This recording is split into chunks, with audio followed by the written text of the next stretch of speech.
Hello, Namaskar, Vanakkam. How are we doing? We come to scene 6 of Act 3, which is again a short scene, but it kind of sets the context for what will happen in Act 4 and 5. So that way, so none of the prominent characters are in this particular scene. So we should get through with this in a jiffy. Okay, so let's get started straight away by getting into the text.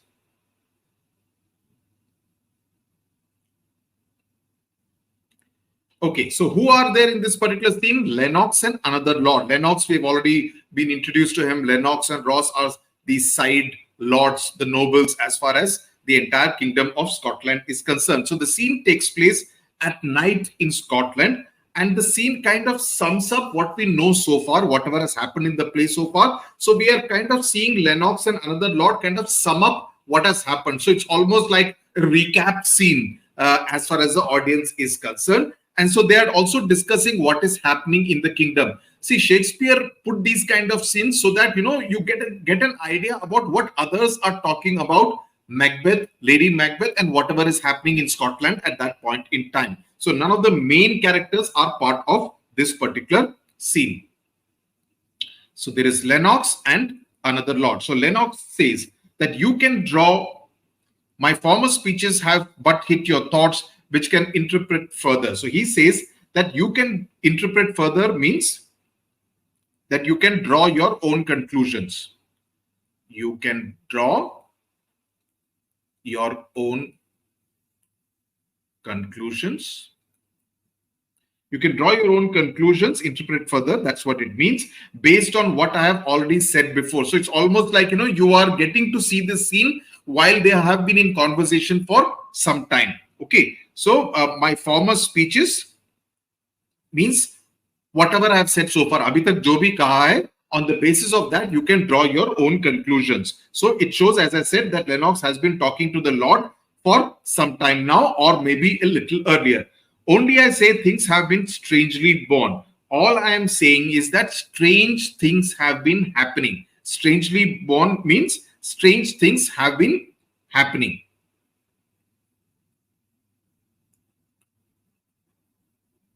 See, somebody said, "Apna handwriting improve karo." Mere ko is stage of my life, I don't have to improve my handwriting. The main reason why this handwriting is like this, because I have to hold the pen like this. Because if I hold it like this, the way we normally hold a pen, the tendency of this index finger to touch these things is there, and then it does not write. Okay, so I have to avoid. So I end up holding the pen a little above, as a result of which the handwriting is not my normally pretty decent handwriting. Okay, so that's the thing. So strange things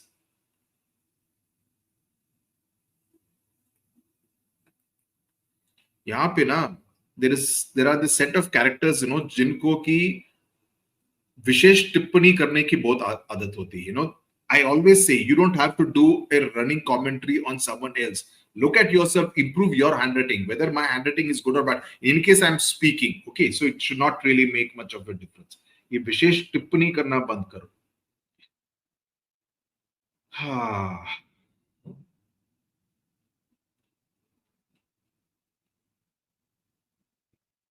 Okay, sorry.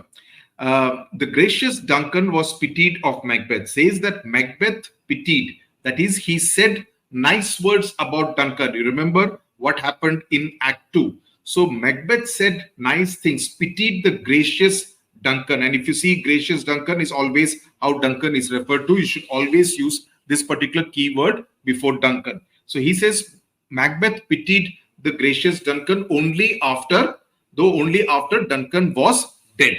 Okay, the gracious Duncan was pitied of Macbeth. Marry, he was dead only after he was dead. And the right valiant Banquo walked too late. And the valiant, the courageous, the brave Banquo was out walking too late in the evening. Okay, so he says that men must not go out walking too late at night. That's not something which you should do. Whom, as you say, if it please you, Fleance killed for Fleance fled. Men must not walk too late. So he says that Fleance killed Banquo because he fled from the scene. So just like Malcolm and Donalbain fled from Inverness, the castle of Macbeth, after the body of gracious Duncan was found, similarly Fleance also fled. So the same logic they are using, that Fleance must be the person who must have killed his father and escaped the murder scene. So he says that who can disagree? Who cannot want the thought how monstrous it was for Malcolm and for Donalbain to kill their gracious father? That who cannot disagree? That is, you need to agree with the fact, with the thought that it was rather monstrous. Okay, it was rather evil. Monstrous as in it was rather evil. That is, they behaved like monsters for Malcolm and for Donalbain to kill their gracious father, Duncan. Damn fact. How did it grieve Macbeth? And such a damned deed, it was something so evil that they committed, and how it saddened Macbeth, how it did grieve Macbeth, it caused a lot of grief to Macbeth. And did he not straight in pious rage the two delinquents steer that were the slaves of drink and thralls of sleep? And it saddened Macbeth so much that in a pious rage means in a righteous, pious means something which is pretty okay to do, it was the right thing to do. In a righteous rage, did he not immediately kill those two servants who were still drunk?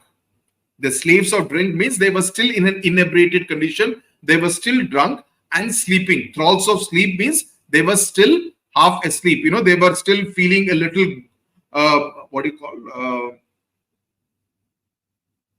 what's that word from G? I'm not getting the word for sleepy, groggy. Okay, they were still feeling very groggy as a result of sleep. Groggy is the word. No, let me just check.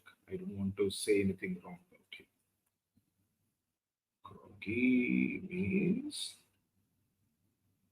it. Yeah, you can say that I'm still feeling a little groggy from my nap. That's fine. Okay, that's the right word.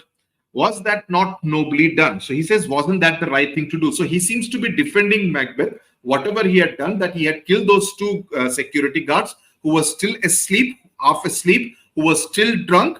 And it kind of upset him so much when he saw gracious Duncan's body that he did commit this kind of a killing of those two security guards. For it would have angered any heart alive to hear the men deny it, because it would have angered anyone, it would have angered any heart alive, means it would have made anyone angry to hear those two men deny that they had any role to play in the murder of gracious Duncan, or to deny their guilt. Overall, he says that, so that I say he has borne all things well, that overall I think Macbeth has handled everything pretty well, and I do think that had he Duncan's sons under his key, and I also believe that in case if he had Duncan's sons, that is Malcolm and Donalbain, in his custody, under his key means under his custody, in his custody, if he had them, which I hope, and please heaven he shall not, and I hope that doesn't happen. So he also does not want Malcolm and Donalbain to be in Macbeth's custody. So he says, I hope it doesn't, which I hope won't happen. They would learn how awful the punishment is for those people who kill their father. So an interesting question that could be asked is the comparison between Malcolm and Donalbain and Fleance.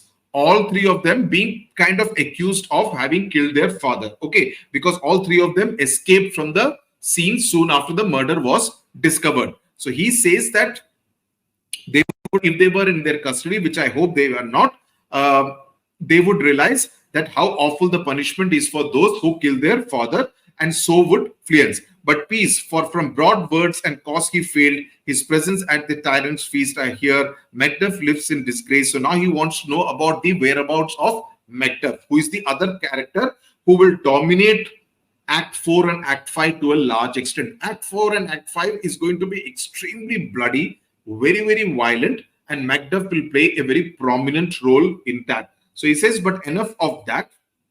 But peace means, but enough of that, because I hear from his words spoken to freely. Broad words means, but I hear from his words which have been spoken openly and very freely. And because he failed to appear at Macbeth's feast. Who is he referring to now? He's referring now to Macduff. And the interesting part here, and this is something which you need to make a note of, the use of the word tyrant for the first time. So now you realize that so far we were thinking as though Lennox is on Macbeth's side, but now he refers to him as the tyrant, which you would normally know. Tyrant is a very, very strong word used for someone extremely evil, extremely, who is used to doing things which are completely wrong to do. Okay, so he says, so the use of the word tyrant is extremely significant, that I hear from, because he failed to appear at Macbeth's feast and because of his words which have been spoken very freely. I believe that Macduff is out of favor, lives in disgrace, mean he is out of favor with the new king of Scotland, that is Macbeth. So can you tell me where he has bestows himself, means where he has taken refuge, where he is hiding? The Lord now says, the son of Duncan, that is Malcolm, from whom this tyrant, that is Macbeth, holds the due of birth, that is from whom Macbeth has stolen the right of birthright, because Malcolm should have been the person who should have succeeded him to the throne, but Macbeth stole that particular right. Okay, he lives in the English court, that is he lives in England. Okay, and is received of the most pious Edward with such grace that the malevolence of fortune nothing takes from his high respect. That he is received by the pious King Edward, pious king. So this word is used for Edward. So Edward is the king in England. So he says he's actually received, that he's taken care of, hosted by the King of England, that is King Edward, with favor and respect. With such grace means with favor and respect. Okay, so he says that despite Malcolm's misfortunes, that the malevolence of fortune, that is the fortune of Malcolm is on a downward spiral now, that it has gone down, but despite that, he is not deprived of any kind of respect. So he is kind of getting a lot of grace, which means favor, from pious King Edward. So he says that Macduff went there. He's gone to pray the Holy King upon his aid to wake Northumberland and war like Seward. So he says Macduff went there to ask King Edward to help form an alliance with Northumberland and with the great warrior called Seward. Seward is a character who is a great warrior. So Macduff hopes that by the help of these, with him above to ratify the work. So he says that he hopes that with their help, that with the help of Northumberland and with the warrior Seward, and with the help of God above, with him refers to God, and by the grace of God above, to ratify the work, that we may be able to once again, that he'll be able to accomplish the work, so we may again give to our tables meat, sleep to our nights. So he's saying that we have been spending sleepless nights ever since. So he hopes that we may once again be able to put food on our tables and bring sleep to our nights, be able to sleep again, free our peace and banquets from violent murders. So that, because all said and done, gracious Duncan was killed inside when he was a guest at the castle of the Macbeths. So he says that, so that at a time, so that we can free our feasts and banquets from bloody murders and violent murders. He says, do faithful homage and receive free honors, that we pay sincere homage to our kings, which Macbeth and Lady Macbeth were unable to do. They were unable to do, or they did not do. Okay, and receive the honors that are due to us. So he's hoping for what? He's hoping for a rather utopian kind of a society where everything will be done the way it should be done, not this kind of a deviation, not this kind of violent murders, etc., that are taking place. So he mentions these different elements that he would hope can happen, and with the help of Northumberland and the warlike Seward. He says these are the things had so exasperate the king that he prepares for some attempt of war, all which we pine for now. So he says these are the things that we really seek now. Pine means we really wish for now. And Macbeth knows all this news, and this report has so exasperated the king. Macbeth knows about all this news, and he's angry.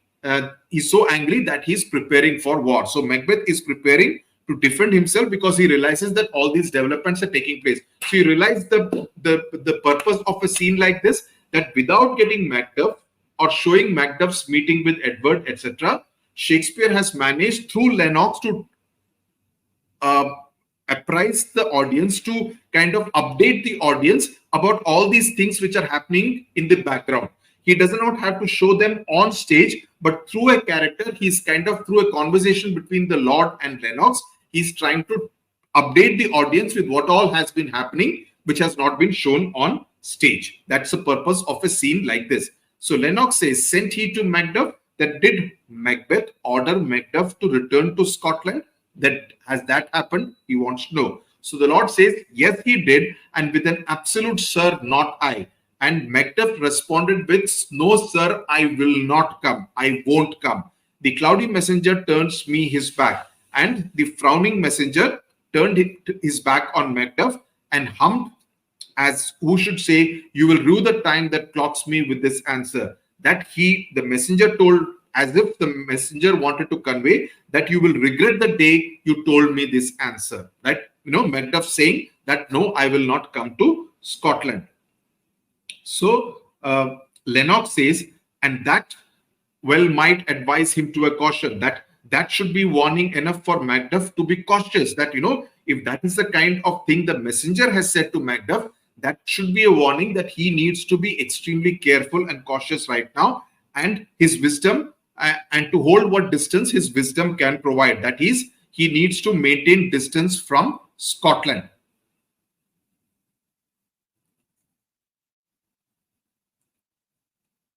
That he needs to maintain distance from Scotland and also Macbeth, as much his wisdom can provide, that is, he needs to be wise enough to keep a distance from both Scotland and Macbeth. Some holy angel fly to the court of England and unfold his message before he come. So he says that some holy angel, Lennox says, some holy angel should fly to the English court and unfold. Unfold means disclose.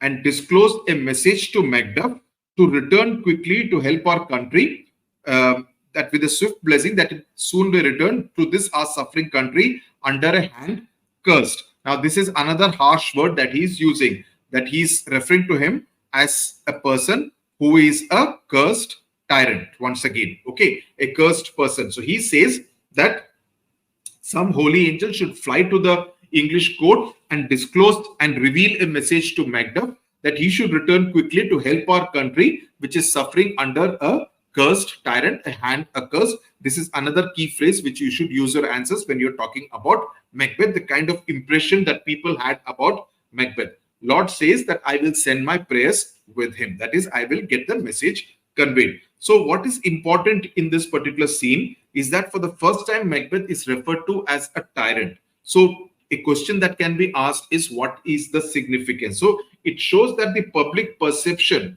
the reason why Lennox and the Lord have been put is that it shows public perception, that public person is moving away from Macbeth. Okay, because outside of Macbeth's immediate circle, people are talking ill of him in this kind of language, calling him a cursed tyrant. So they're calling him a cruel and a very oppressive ruler of Scotland. And this kind of will foreshadow Macbeth's eventual downfall. So in the context of the entire structure of the play, it creates dramatic irony, it creates theatrical tension, and it shows that Macbeth no longer enjoys legitimacy. He's no longer seen as a rightful and a legitimate ruler, because what does he say? That this right was of Malcolm, and not really that of Macbeth. So the use of the word tyrant in a way delegitimizes Macbeth's rule in Scotland. You would ask me, why was he saying nice things about Macbeth earlier? The possible reason could be that he wants to check out how the Lord could possibly react. That could be some way, because when there is, you don't really know how the other person, which side he's on. So that could be one reason why he spoke in a particular tone about Macbeth in the beginning. And then later on, he moved on to the use of tyrant again to see how the other person reacts. That's my assumption, because Macbeth is pretty much about palace intrigue. It's pretty much about, how people plot in order to bring someone else's downfall or murder someone, or to react and behave in such a way that this needle of suspicion points to either fleance in the case of Banquo's murder, or towards Donalbain and Malcolm in the case of Gracious Duncan's murder. So that's something which you have to be mindful of. That's the background, that's the context in which this entire play has been mounted by Shakespeare. Okay, so I hope this is clear. Act 3, Scene 6 is clear, and we will now get on to the stage where the conflict really starts between the two warring sides, okay, which will eventually result in the downfall of Macbeth. It's a pretty tragic kind of Act 4 and Act 5. Tata, bye.